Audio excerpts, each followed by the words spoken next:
Neje buli eno omubaka wa Mityana Municipality mu lukiiko lw'eggwanga olukulu akyali mu mbeera mbi oluvannyuma lw'okumuzza ku byuma ebimuyambako okussa ebyabadde bimuggiddwako olunaku lw'eggulo ng'akubye ku matu kyokka olwaleero embeera ye neddamu okutabuka. Okusinziira ku mugambwa Daniel omu ku booluganda b'omubaka Zaake ategeezezza nti mu kiseera kino bakyetaaga okusabirwa okuva mu bantu abalina omutima omulungi. Embeera yo si nnungi, yeetaaga okusabira ennyo era nsaba bannayuganda bonna bongere okutusabira okusobola okuyita mu mbeera eno. Bw'abadde akulembeddemu bannakyewa beegattira mu bibiina ebirwanirizi by'eddembe ly'obuntu eby'enjawulo, Dr. Livingstone Ssewanyana ono nga yakulira ekibiina ekitakabanira eddembe ly'obuntu ki Foundation for Human Rights Initiative ategeezezza nga bwe bamaze okwekunga okusobola okusisinkana omukulembeze w'eggwanga okwogera naye ku bikolwa eby'okutyobola eddembe ly'obuntu ebirabika nga bimamidde eggwanga.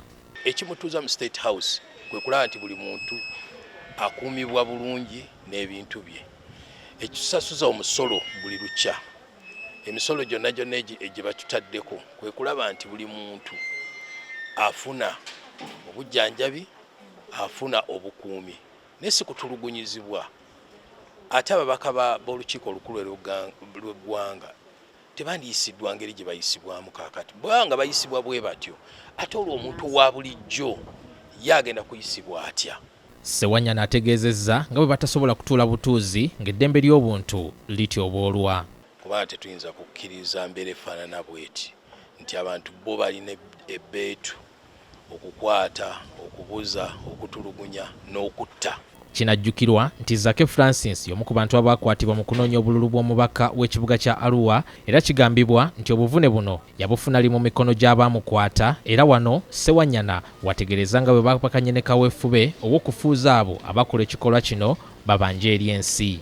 Singa tunaaba tubafunye tugenda kubaanika babeere nga bafaanana batya, ekiseera kijja kutuuka tujja kubaanika ate tetugenda baanika bwanisi kyokka, tujja kulaba nga batwalibwa mu mbuga z'amateeka.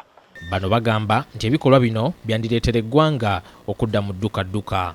Era nandiyagadde okulaba nga ababaka bano abaakwatibwa mu bukyamu ne bateekebwako emisango bateebwa okusinga bannayuganda bwe banaasalawo okugenda ku makubo okwekalakaasa n'okwonoona ebintu. Ate yakulira ekibiina ekirwanirira eddembe ly'abannamawulire ki Human Rights Network for Journalists, Robert Sempala agambye nti omulimu gw'amawulire mu kiseera kino guli mu kusoomoozebwa kutagambika olw'embeera abantu abaakwatibwa gye balimu erabika ng'ekontana n'ebigambo abo buyinza bye boogera.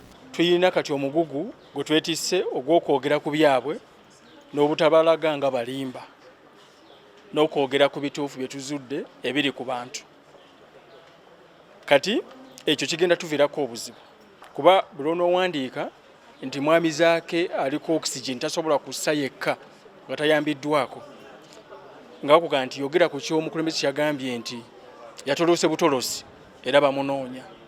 Kati okuteekawo ekyekwenkanyankanya ng'amawulire ng'obukugu bwaffe butugamba kiri mu kusoomoozebwa okutagambika.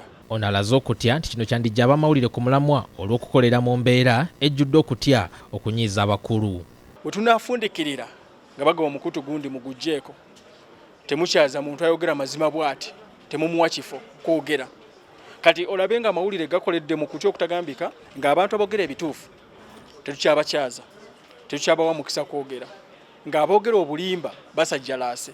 Aniwal Katamba, BBS Telefayina, Gambuuze.